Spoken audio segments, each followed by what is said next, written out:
문이 쾅 닫혔다. 형의 집이었다. 천리 길을 걸어 돌아온 남자는 눈 속에 홀로 서 있었다. 그런데 단 한 곳 낡은 흙담집에서만 문이 열렸다. 거짓골이 된 남편을 본 아내의 첫마디. 당신 살아있었군요.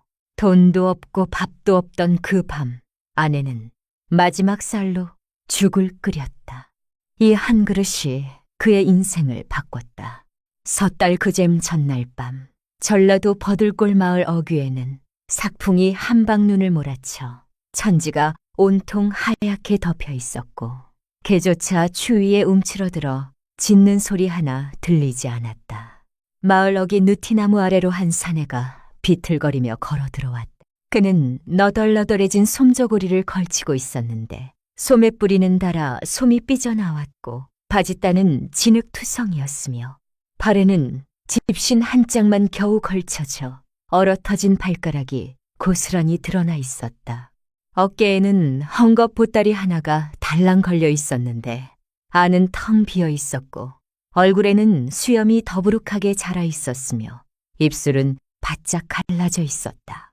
그러나 눈만은 달랐다.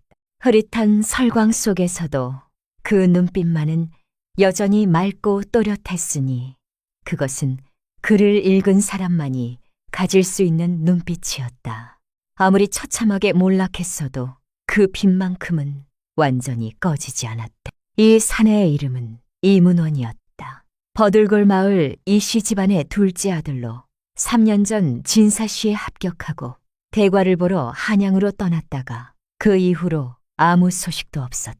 마을 사람들은 모두 그가 타지에서 죽었을 것이라 수군댔고 친형 이문덕조차 족보 옆에 조용히 그의 이름을 지워버린 지 오래였다. 그런데 오늘 밤 그가 돌아온 것이다. 칼바람이 살을 내었지만 이문원은 몹시 느리게 걸었다. 발걸음을 옮길 때마다 칼날 위를 걷는 것처럼 고통스러웠다. 그는 한양에서 길거리에 쓰러졌고 구걸로 목숨을 이어가며 남쪽으로 발길을 돌렸다.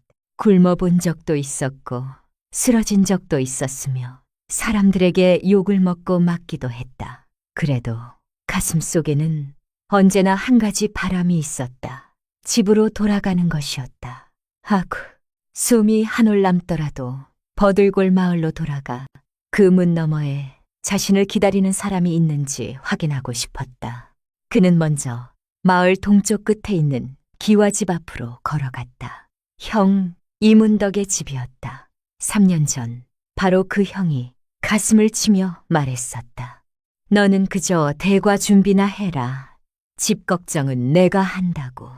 그런데 이제 보니 담장은 높아졌고 문짝은 새 것으로 바뀌었으며 문턱조차 돌로 다듬어 놓았다.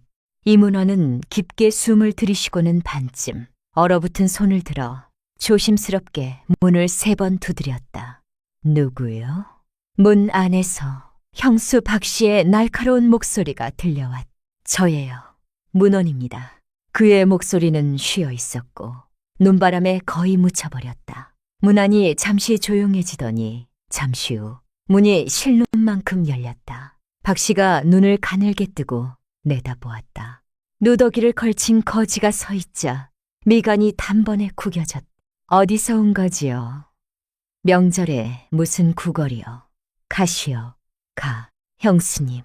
저예요. 문원이라고요. 박 씨의 얼굴빛이 갑자기 바뀌었다.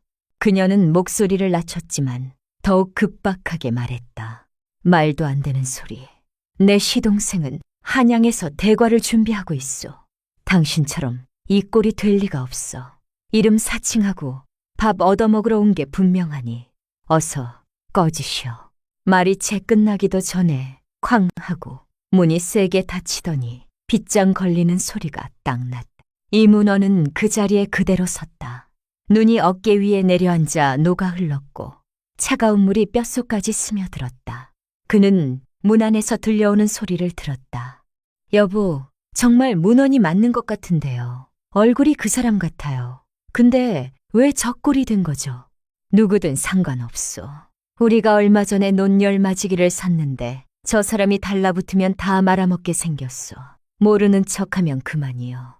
이문호는 더 두드리지 않았다. 돌아서서 한 걸음 한 걸음 마을 서쪽을 향해 걸어갔다. 그곳에는 낮은 흙담집 3칸이 있었다.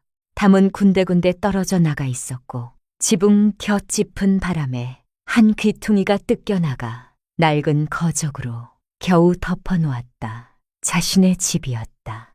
문 앞에 서서 그는 망설였다. 3년이나 집을 비웠으니 아내 최연하는 이미 개가를 했을까? 어머니는 아직 살아계실까? 만약 이곳마저 문을 닫아버린다면 그 다음을 생각하기가 두려웠다. 그래도 손은 올라갔다. 삐걱거리는 목문을 가만히 두드렸다. 누구세요? 문 안에서 익숙하면서도 떨리는 목소리가 들려왔다. 여보, 나예요. 퍼뜩 문이 열리며 최 씨가 서 있었다. 손에는 삼끈 반토막을 쥐고 있었고 몸에는 얇고 낡아 색이 바랜 무명 저고리를 걸쳤으며 뺨은 추위에 빨갛게 물들어 있었다. 그런데 그 눈이 그를 보는 순간 단번에 눈물로 가득 찼다. 여보, 그녀의 목소리가 떨렸다. 두 손으로 그를 안으로 끌어당겼다. 하늘도 어두운데 당신 살아있었군요. 방 안은 어두웠다. 호롱불 하나가 깜박이고 있었다. 아랫목에는 몸이 말라붙은 노파 하나가 누워 있었는데 기척 소리를 듣고 힘겹게 눈을 떴다. 원아, 어머니? 이문호는 아랫목 앞에 엎드려 눈물을 쏟았다. 어머니는 아직 살아계셨다. 다만 병이 깊어 자리에 누운 것이었다. 최 씨는 아무 말도 하지 않고 붓두막 뒤에서 질그릇 항아리 하나를 꺼내 마지막 남은 거친 쌀 반사발을 쏟아냈다. 물을 붓고 불을 지폈다. 아궁이에는 나뭇가지 몇 개밖에 없어 불꽃이 가물거렸다. 그녀는 쪼그리고 앉아 후후 불어댔다. 손가락이 얼어 굳어 있었지만 멈추지 않았다. 배가 많이 고프시죠? 그녀가 돌아보며 말했다. 눈에 가득 안쓰러움이 담겨 있었다. 제가 금방 끓일게요. 이문원이 고개를 저었다. 쌀 낭비하지 말아요. 나는 따뜻한 물 한 모금만 마셔도 괜찮소. 무슨 말씀이에요? 최 씨의 눈시울이 붉어졌다. 첫 얘기를 걸어 돌아오셨는데 맹물만 드시라고요. 쌀이 다 떨어지면 내일 아침 윤 할멈 댁에 가서 꿔오면 돼요. 어떻게든 버텨낼 수 있어요. 그래서 이문호는 자신의 솜저고리를 벗어 안감을 뜯어내더니 거기서 손뭉치를 꺼내 그녀의 품에 쥐어줬다. 이걸로 손이라도 좀 녹여요. 최 씨가 우두커니 그를 바라봤다. 저고리 안감을 뜯어버렸으니 그는 이 겨울을 어떻게 난단 말인가. 그녀가 입을 열려 하자 그가 먼저 말했다. 여보, 그런 말 말아요. 최 씨는 고개를 숙이고 솥을 저으며 말했다. 당신이 돌아온 것만으로도 충분해요. 저는 매일 빌었어요. 밤마다 마을 어귀를 바라봤어요. 혹시라도 당신이 못 돌아오면 어쩌나 하고. 그녀는 잠시 멈췄다. 목소리가 솜처럼 가라앉았다. 마을 사람들이 전부 당신이 죽었다고 했어요. 개가하라고들 했죠. 그때마다 저는 말했어요. 살았으면 반드시 돌아오고 죽었으면 뼈라도 보내줄 거라고. 당신이 살아있다면 꼭 돌아올 거라 믿었어요. 솥단의 물이 보글보글 끓기 시작했다. 죽냄새가 방 안에 번졌다. 이문호는 아내의 굽은 등을 바라보다가 문득 고개를 돌려 방 한 귀퉁이를 살폈다. 거기에는 팔다 남은 삼배 몇 필과 낡아 빠진 물레 하나, 그리고 아내 머리에 꽂혀 있어야 할 나무 비녀가 닳고 닳아 반들반들해진 채 놓여 있었다. 죽이 다 됐어요. 최 씨가 한 사발을 퍼서 식히더니 그에게 건넸다. 자신은 쌀이 없는 묽은 미음을 조금 떠서 구석에 쪼그리고 앉아 조금씩 마셨다. 이문호는 사발을 두 손으로 감싸 쥐었다. 뜨거운 김이 눈을 적셨다. 그는 천천히 고개를 들어 아내를 바라봤다. 여보, 많이 배고팠소. 최 씨가 웃었다. 눈가에 아직 눈물이 마르지 않았는데 웃음이 피어났다. 배불리 드세요. 앞으로 우리 천천히 살아나가면 돼요.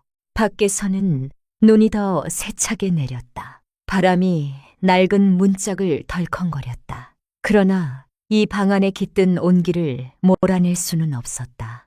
마을 동쪽 이문덕 내외는 덧문 틈에 숨어 설이 낀 창호지 너머로 저 멀리 서쪽의 불빛 하나를 망연히 바라봤다.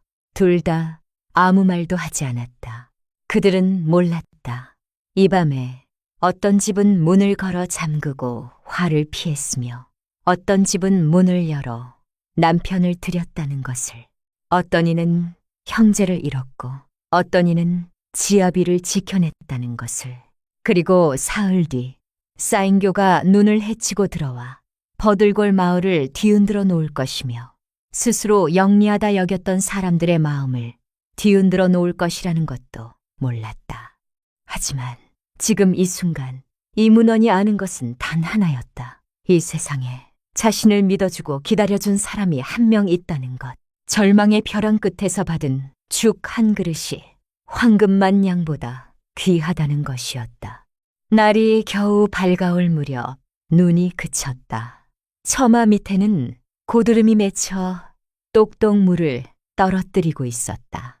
이문원이 아랫목에서 눈을 떴을 때 몸에는 최 씨가 밤새 자신의 저고리 안감을 뜯어 이어 만든 얇은 이불이 덮여 있었다. 두껍지는 않았지만 보송하고 따뜻했다.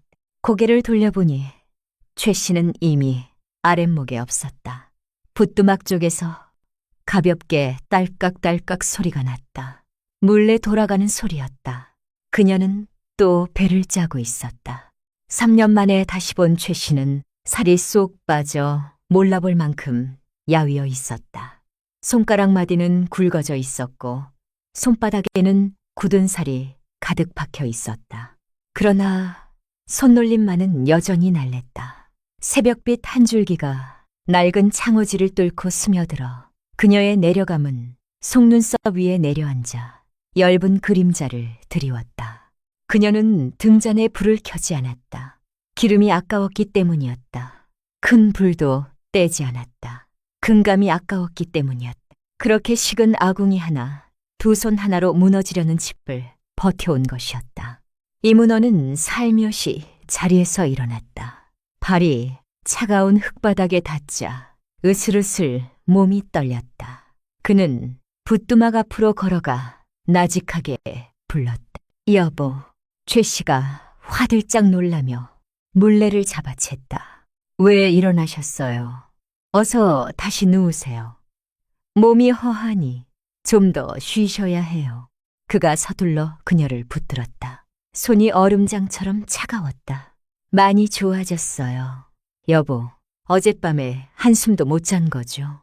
최 씨가 고개를 숙이며 웃기만 하고 대답은 하지 않았다. 그러더니 아궁이 재 속에 묻어 데워둔 미음 한 그릇을 꺼내 그에게 내밀었다. 이거라도 좀 드세요. 오늘 장에 나가서 뭐든 좀 사올게요. 약도 좀 사오고. 이문원이 그릇을 받아들었다. 미음이 너무 묽어 사람 얼굴이 비칠 것만 같았다. 바닥에 쌀알 몇 개가 가라앉아 있었다. 집에 남은 마지막 양식이라는 것을 그는 알 수 있었다. 3년 전 떠나던 날이 떠올랐다. 그날도 겨울 끝 무렵이었다. 그는 유일하게 제대로 된 옷이었던 청색 무명 두루마기를 입고 마당에 서서 웅지를 품고 있었다. 최 씨가 조그만 보자기를 들고 나왔다. 펼쳐보니 은비녀 하나가 들어있었다. 시어머니가 혼수로 남겨준 것으로 작은 매화꽃 하나가 새겨져 있었다. 이걸 맡기면 노자가 될 거예요. 그녀가 가볍게 말했지만 눈에는 눈물이 어렸다. 안 돼요. 이건 어머니가 남겨주신 거잖소. 사람이 물건보다 귀하오. 그가 거절하자 그녀는 억지로 그의 손에 쥐어주며 말했다. 급제하시면 금비녀로 사다 주면 되잖아요. 그가 눈을 붉히며 고개를 끄덕이고는 한양길로 발걸음을 돌렸다. 그때는 반년이면 명예롭게 돌아올 수 있을 거라 여겼다. 그런데 대과에서 떨어지고 노자가 떨어지고 몸져 앓다가 남의 집 행랑에서 쓰러졌다. 살아남기 위해 남의 글을 대신 써주거나 짐을 날랐으며 거리를 쓸기도 했다. 끝에는 붓도 잡지 못하게 되어 구걸로 연명했다. 그 사이 최 씨는 그가 떠난 지 석 달 만에 시어머니가 알아 눕는 바람에 낮에는 배를 짜고 밤에는 약을 다리며 버텼다. 그렇게 시어머니를 마지막까지 모시다 임종을 지켰다. 상례 때는 집안에 남아있던 마지막 소미불을 전당포에 넘겨 얇은 수의를 마련했다. 마을 사람들은 그녀가 어리석다고 했다. 남편은 그림자도 없는데 죽은 시어머니를 붙들고 있다고. 그녀는 딱 한마디만 했다. 그분이 내 남편의 어머니이시니 곧 내 어머니이십니다. 그 후로 그녀는 혼자서 흑담집 3칸과 반마지기 박전을 지켰다. 배를 짜고 삼을 삼아 하루하루를 버텼다. 삼배 한 필에 30전, 밤낮으로 짜도 한 달에 기껏 300전이었다. 겨우 입에 풀칠하는 수준이었다. 이웃 사람들이 개가를 권했다. 오만석 참봉댁에서는 매파를 보내 첩으로 오라며 사람을 보내기도 했다. 먹고 사는 걱정 없다는 말을 덧붙이며. 그러나 그녀는 고개를 저었다. 제 남편이 죽지 않았으니 저는 과부가 아닙니다. 이 말이 퍼지자 어떤 이는 절개 있다고 칭찬했고 더 많은 이는 어리석다고 비웃었다. 친정 오빠마저 한숨을 쉬며 말했다. 빈집 하나 지키며 뭘 바라는 거냐. 그녀는 고개 숙이고 배만 잤다. 실이 끊어지지 않으면 마음도 흔들리지 않는다는 듯이. 이제 이문원이 돌아왔다. 그러나 떠날 때보다 훨씬 더 남루한 모습이었다. 그런데 최 씨는 왜 이리 몰락했냐고 묻지 않았다. 팔자를 원망하지도 않았다. 원망하지도 않았다. 그런데 그저 묵묵히 죽을 쓰고 아궁이를 고치고 마치 그가 한 번도 떠난 적이 없었던 것처럼 대했다. 여보, 이문원의 목소리가 갈라졌다. 당신한테 미안하오. 최 씨가 물레질을 멈추고 고개를 들었다. 눈에 원망이라고는 없었다. 오직 안타까움만 있었다. 살아서 돌아오셨으면 그걸로 충분해요. 그 말을 하는 순간 문 밖에서 발소리가 들리더니 형수 박 씨의 날카로운 목소리가 울려왔다. 어머, 정말로 눌러 앉으셨네요. 이 집에 들어오면 귀신이 붙는다는데 겁도 없으시네요. 문이 열리며 박 씨가 들어왔다. 새로 지은 명주, 솜저고리를 두르고 손에는 광주리를 들고 있었다. 얼굴엔 억지 웃음을 지었지만 눈빛은 이리저리 흔들렸다.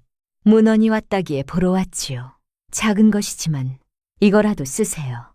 형수의 눈길이 방안을 훑었다. 식은 아궁이, 빈 밥그릇, 기운 이불, 입꼬리가 살짝 올라갔다. 박 씨가 광주리를 상위에 올려놓았다. 안에는 메밀묵 2모와 굵은 소금 한 봉지가 전부였다. 최 씨가 자리에서 일어났다. 형님 오셨어요. 앉으세요. 아니에요. 잠깐만. 이따 갈게요. 박 씨가 목소리를 낮췄다. 그런데 문헌이 이 꼴을 보니 혹시 한양에서 무슨 사고라도 쳤나요? 우리 이 씨 가문에 누가 되어선 안 되는데. 이 문헌은 눈을 내리깔고 아무 말도 하지 않았다. 최 씨가 담담하게 대답했다. 형님, 걱정 마세요. 제 남편은 결백합니다. 그저 병이 났다 회복한 것뿐이에요. 무슨 일이 생겨도 저희 둘이 감당할 테니 큰 댁에는 결코 누를 끼치지 않겠습니다. 박 씨가 멋쩍게 웃고는 뒤도 안 돌아보고 나가버렸다. 문이 닫히자 최 씨는 광주리를 열어보며 한숨을 내쉬었다. 달걀 하나도 아끼는구나. 이문원이 쓴 웃음을 지었다. 나한테 달라붙을까봐 두려운 거요. 달라붙다니요. 최 씨가 고개를 흔들었다. 우리는 손발이 성하니 남한테 기댈 일 없어요. 당신은 몸이나 추스르세요. 저 혼자라도 둘이 먹고 살 수 있어요.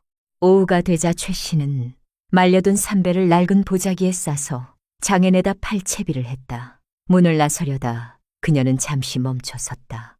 그러더니 상밑을 열어 검은 머리카락 한 타래를 꺼냈다. 어제 몰래 잘라둔 것으로 머리카락 끝에 아직 체온이 남아있었다. 마을 아랫역 약방 주인이 은밀히 사들인다는 말을 들었던 것이었다. 머리카락 한 타래에 20전 정도는 받을 수 있었다. 이걸로 약값이 될 거예요. 그녀가 나직이 말했다. 이문호는 가슴이 뜨끔했다. 신체발부 수지부모라 하지 않던가. 여인이 머리카락을 자르는 것은 정말 어쩔 수 없는 극한 상황에서나 하는 일이었다. 그녀가 그런 지경에 이른 것이었다. 그가 그녀의 손목을 붙잡았다. 안 가도 돼요. 하지만 저는 괜찮아요. 최 씨가 멈칫했다. 이문원이 깊게 숨을 들이쉬더니 품속에서 구겨진 천조각 하나를 꺼냈다. 한양에서 몸을 숨기며 내내 속옷 주머니 안에 간직해온 것이었다. 거기에 연한 먹으로 몇 글자가 적혀 있었다. 사흘 뒤 관원이 버들골에 당도할 것이다. 그는 아무 설명을 하지 않았다. 다만 말했다. 사흘만 더 참아요. 사흘 뒤에는 새 저고리 입히고 흰 쌀밥 먹이고 밤새 배 안 짜도 되게 해줄게요.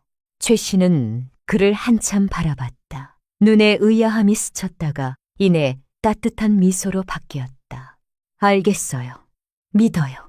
그녀는 진짜인지 가짜인지 따지지 않았다. 꿈 같은 소리라고 핀잔도 하지 않았다. 마치 3년 전에 그가 대과에 급제할 거라 믿었던 것처럼 지금도 그를 믿었다. 저녁 무렵 그는 한 줌의 약재와 반덩이의 거친 떡을 사들고 돌아왔다. 약은 외상으로 구한 것이었고 떡은 머리카락을 팔아 마련한 것이었다. 그는 떡을 반으로 쪼개 큰 쪽을 이문원에게 내밀었다. 드세요. 저는 미음만 마셔도 돼요. 이문원은 한 입 베어 물었다. 거칠어서 목에 걸렸지만 천천히 삼켰다. 이 떡은 아내의 머리카락으로 만든 것이었다. 밤이 깊었다. 최 씨가 물레 앞에 앉아 다시 배를 짜기 시작했다. 등잔불이 콩알만하게 타오르며 그녀의 가느다란 그림자를 벽에 드리웠다. 이문호는 아랫목에 누워 지붕 틈새를 바라보며 마음속으로 말했다. 여보, 기다려줘요.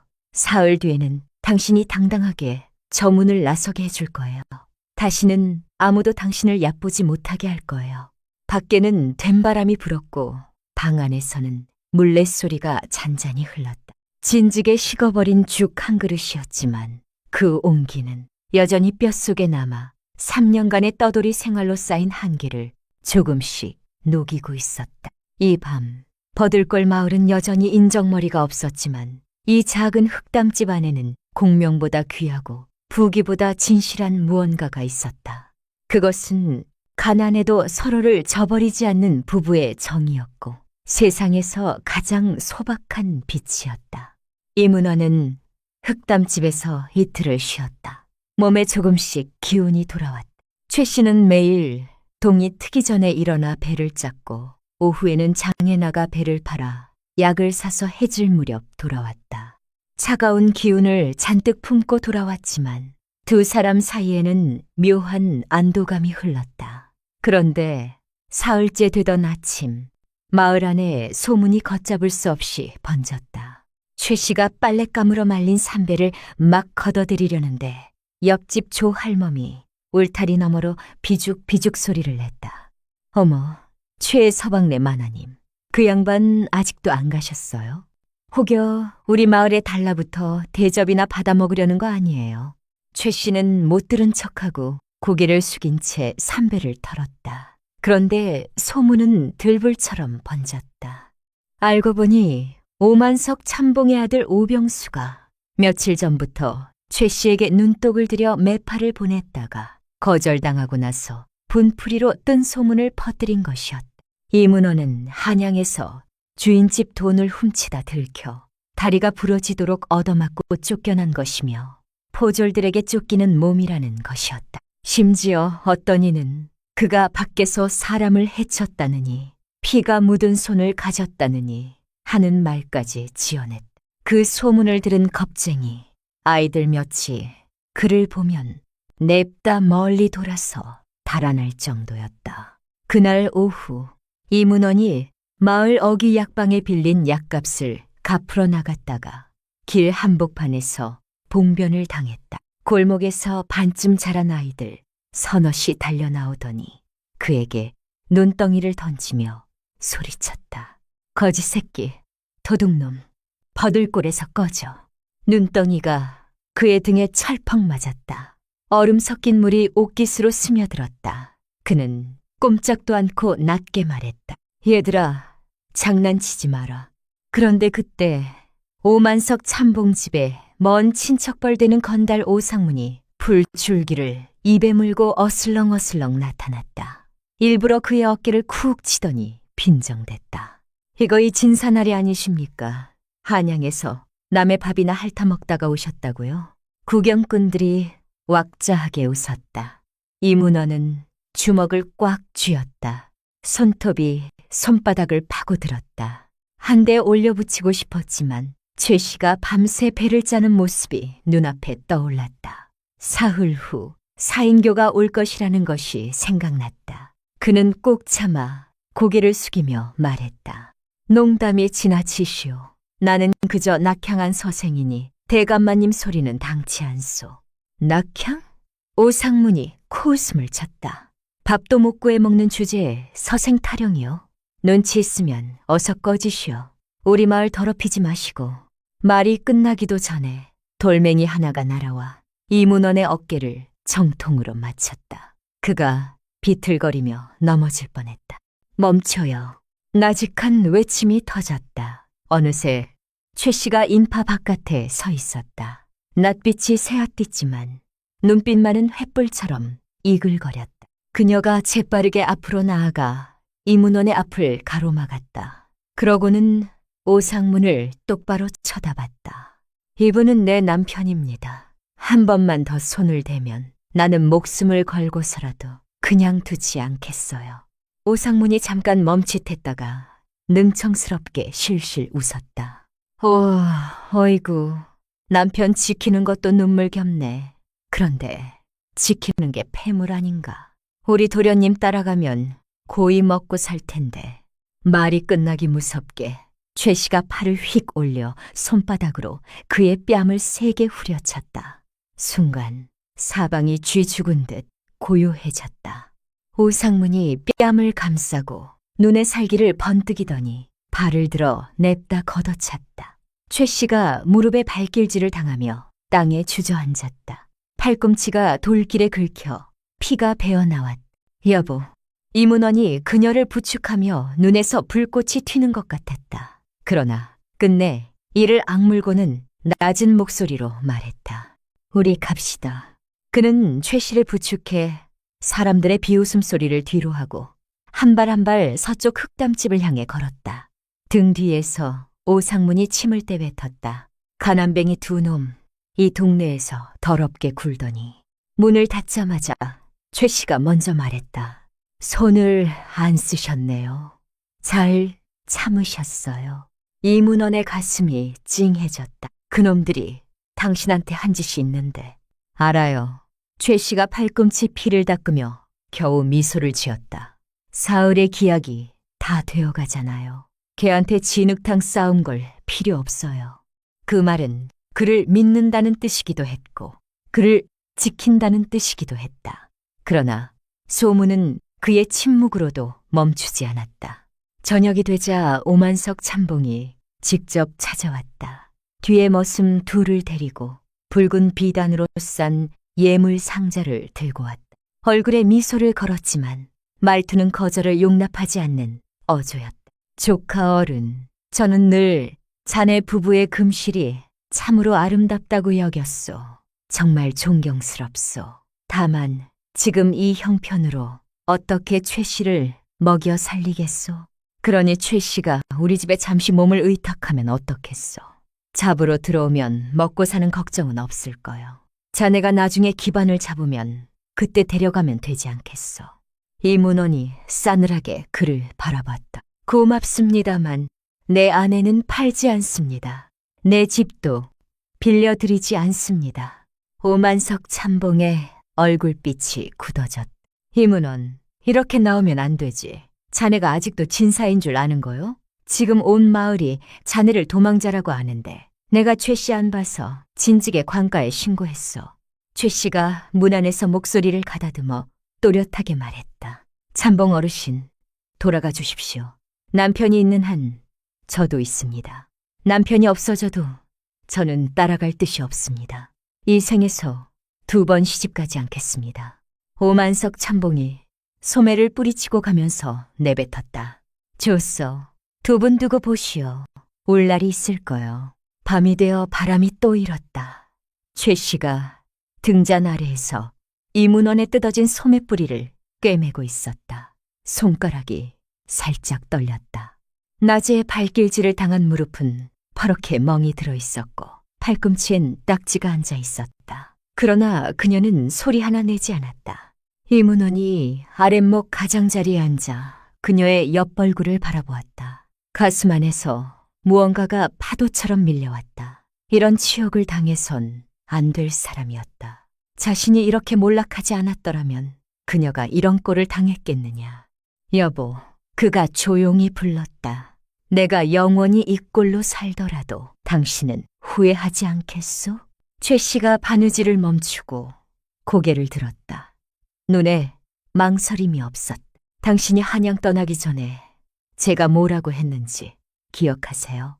이문원은 기억했다. 그녀가 말했었다. 공명과 부귀는 다 헛것이니 부디 무사히 돌아오기만 해달라고. 지금도 그리 생각하오. 지금은 더욱 그렇게 생각해요. 그녀가 방긋 웃었다. 눈가에 잔주름이 잡혔지만 예전과 다름없이 따뜻했다. 당신이 돌아왔으니 그것이 제 복이에요.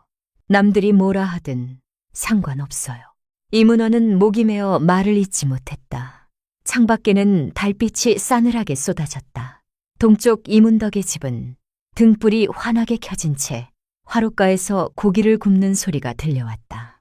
서쪽 흑담집에서는 등잔 하나가 흔들렸다. 2 사람은 아무 말도 없었지만 그것이 어떤 말보다 진했다. 그런데 이 세상은 기어이 약자를 가만 내버려 두지 않는 법이었다.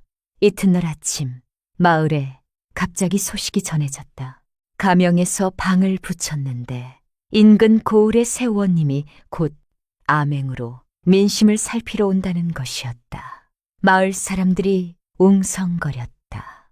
한양에서 내려온 대감이라 하는 이도 있었고 암행어사 문화라 하는 이도 있었다.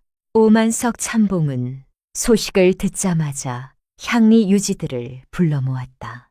세원님이 우리 마을을 거쳐 가신다면 순박하고 선량한 마을 인심을 보여드려야 하오. 거지나 미친 자, 행패 부리는 자는 모두 내쫓으시오. 마을이 끝나기도 전에 사람들의 시선이 일제히 마을 서쪽을 향했다. 그곳에는 수상한 낙향 서생이 한 명 있었다. 이문원은 아직 몰랐다. 더 큰 폭풍이 밀려오고 있다는 것을. 그러나 그는 알고 있었다. 내일이면 사흘 기약이 찬다는 것을. 관원에 쌓인교가 온다는 것을. 지금은 마지막 하루의 칼바람을 버텨내야 한다는 것을.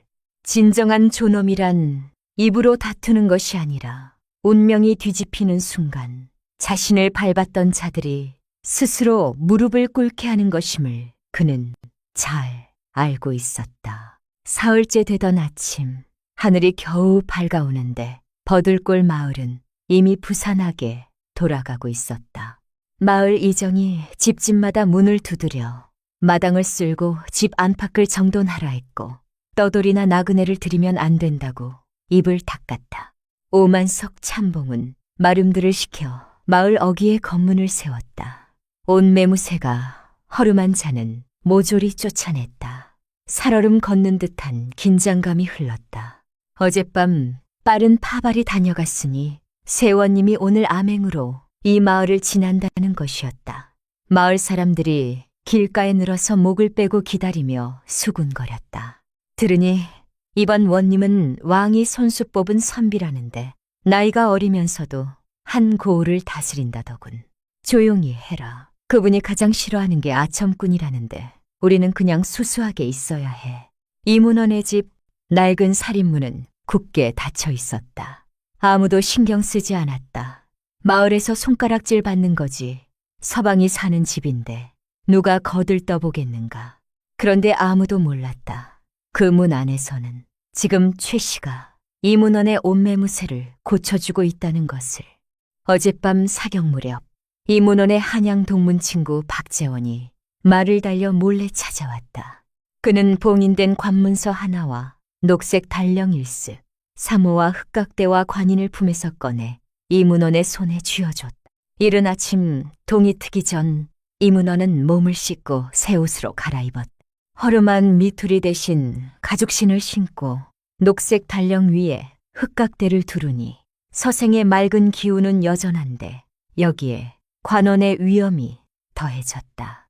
최 씨가 그의 뒤에 서서 손을 떨며 사모를 반듯하게 고쳐 얹어줬다. 꼭 그때 같아요. 당신이 대과 보러 가던 날 모습이에요. 그녀의 목소리가 가늘게 떨렸다. 그때보다 훨씬 좋소. 이문원이 돌아서며 그녀의 손을 잡았다. 그때는 혼자 떠났지만 이번에는 당신이 함께이니까요. 두 사람이 눈을 마주치며 웃었다. 두 눈에 모두 눈물이 어렸다. 아침 묘시 무렵 마을 동쪽에서 나각 소리가 울려 퍼졌다. 온다, 온다. 인파가 술렁였다. 포졸 여럿이 앞을 열며 숙정, 물럭거라 패를 들고 일사불란하게 걸어왔다. 그 뒤로 주칠 사인교 하나가 천천히 들어왔다. 발이 반쯤 거쳐 있어 안에 단정히 앉은 사람이 어렴풋이 보였다. 녹색 달령을 입고 인물이 수려했다. 온 마을 어른아이 할 것 없이 일제히 엎드렸다. 원님 납시오. 가마가 마을 가운데 이씨 종중 사당 앞에 이르러 멈췄다. 발이 걷어 올려졌다. 이문원이 천천히 가마에서 내려섰다. 햇빛이 그의 녹색 달령 위에 쏟아졌다. 그는 엎드린 사람들을 천천히 훑어보다가 먼저 종중 사당 앞에 나아가 망배를 올렸다. 허리를 깊이 굽혀 조상께 예를 다하고 일어선 그가 엎드린 사람들을 향해 입을 열었다. 다케르 본관 이문원 버들골 마을 사람입니다. 그의 목소리는 크지 않았지만 한 글자 한 글자 또렷했다. 오늘 고향에 돌아와 먼저 선조께 망배 올렸습니다. 사방이 죽은 듯 고요해졌다. 오만석 참봉이 맨 먼저 고개를 들었다. 그 얼굴을 알아보는 순간 벼락이라도 맞은 것처럼 낯빛이 하얗게 질렸다. 이문원이라고. 그 거지가 어떻게 이럴 수가. 인파가 술렁이기 시작했다. 어떤 이는 눈을 비볐고 어떤 이는 뒤로 물러섰으며 더 많은 이는 고개를 들지도 못했다. 이문덕 내외는 인파 맨 뒤에 숨어 있다가 온몸이 사시나무 떨듯 했다. 박 씨는 다리에 힘이 풀려 그대로 땅바닥에 주저앉았다. 그 자리에 오로지 최 씨만이 자기 집 살인문 앞에 서서 엎드리지도 절하지도 않은 채 그저 조용히 그를 바라봤다. 눈에는 눈물이 맺혀 있었고 입가에는 미소가 번지고 있었다. 이문원이 포졸들에게 말했다. 마님을 가마에 모셔라. 마당이 발칵 뒤집혔다. 마님, 어느 마님 말씀이신가요? 설마 최 씨? 최 씨가 문 앞에 서서 어쩔 줄 몰라 했다. 이문원이 직접 걸어와 손을 내밀었다. 여보, 집에 갑시다. 진짜 우리 집으로요. 그녀는 잠시 멈췄다가 천천히 그의 손 위에 손을 얹었다. 그 순간 3년간의 억울함, 밤낮의 고됨, 말 못할 서러움이 모두 눈물 한 방울로 뭉쳐 볼을 타고 흘렀다. 포졸들이 붉은 자리를 펼쳤다. 최 씨가 발판을 밟고 천천히 사인교에 올랐다. 거친 무명 치마 저고리와 주칠 사인교가 극명하게 대비되었지만 아무도 비웃지 않았다. 그저 모두 숨을 죽이고 바라볼 따름이었다. 오만석 참봉이 정신을 차리고 서둘러 가마 앞에 엎드려 이마가 땅에 닿도록 머리를 조아렸다. 원님, 소인이 눈이 어두웠습니다. 마님께 큰 죄를 지었사오니 죽여주십시오. 그의 아들 오병수도 옆에 납작 엎드려 흑빛이 된 얼굴로 벌벌 떨었다.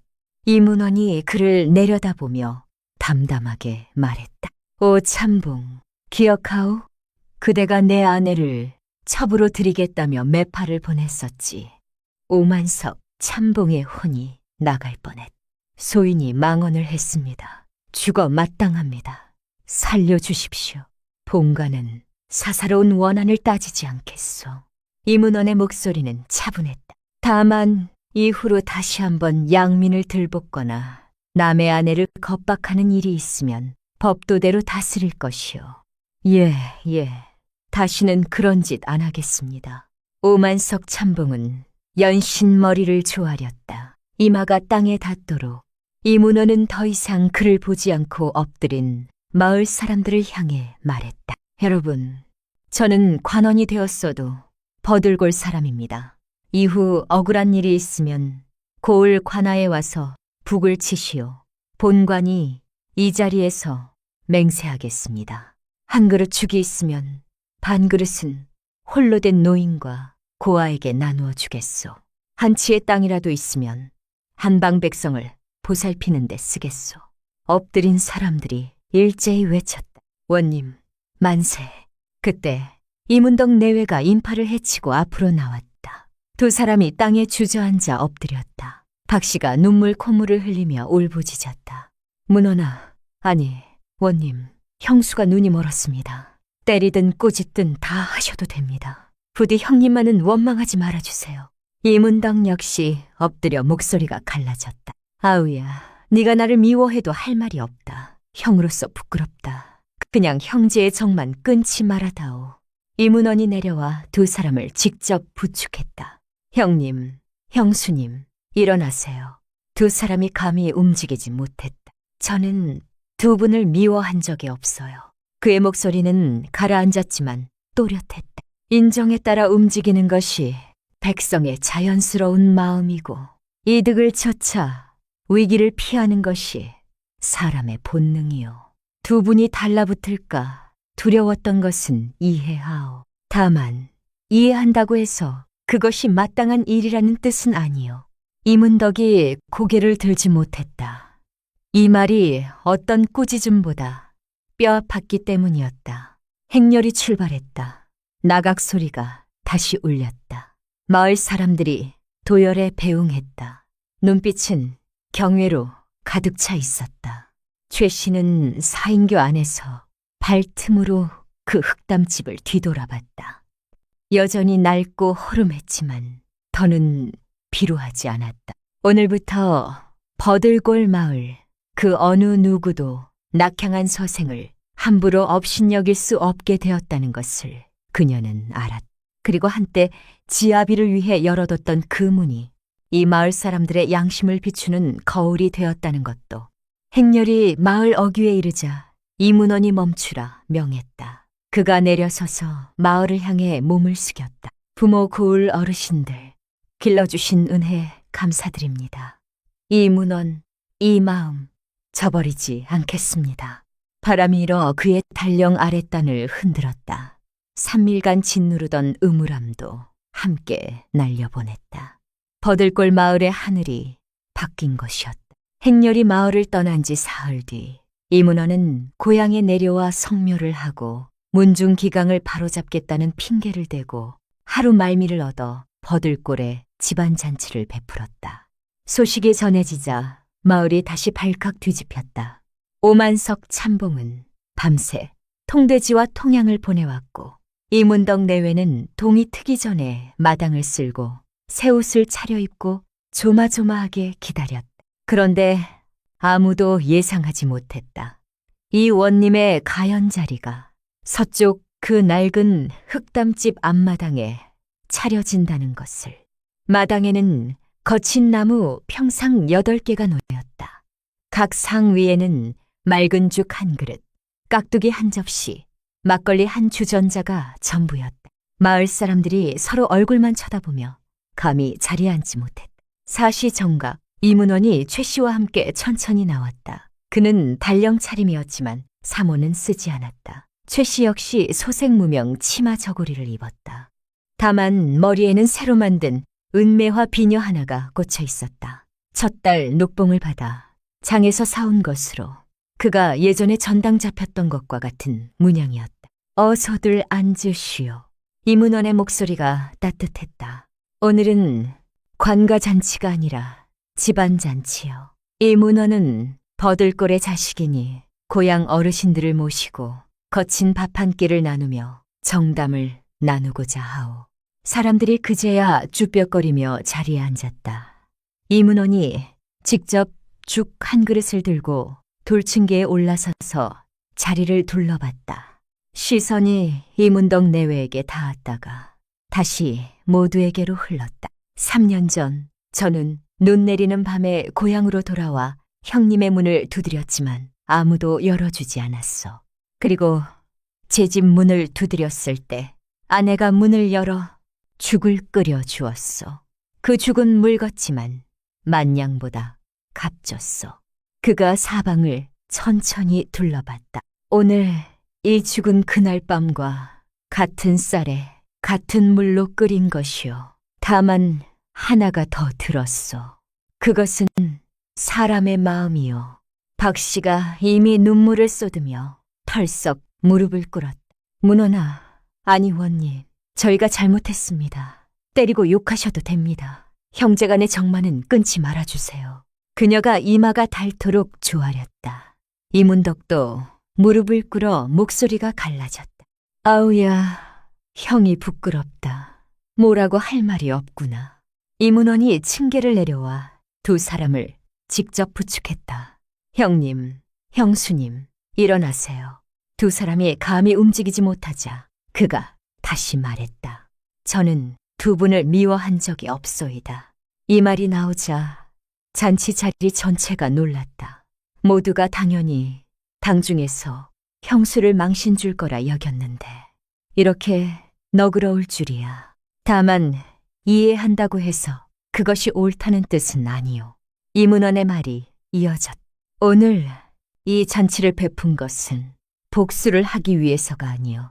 그날 그 문 밖에서 돌려 세운 것이 그저 거지가 아니라 피를 나눈 형제라는 것을, 그리고 빈집이나 지키는 어리석은 여인이라고들 했던 사람이 사실은 진정으로 이씨 가문의 문풍을 지켜온 사람이라는 것을 여러분이 직접 보고 알기를 바라는 것이오.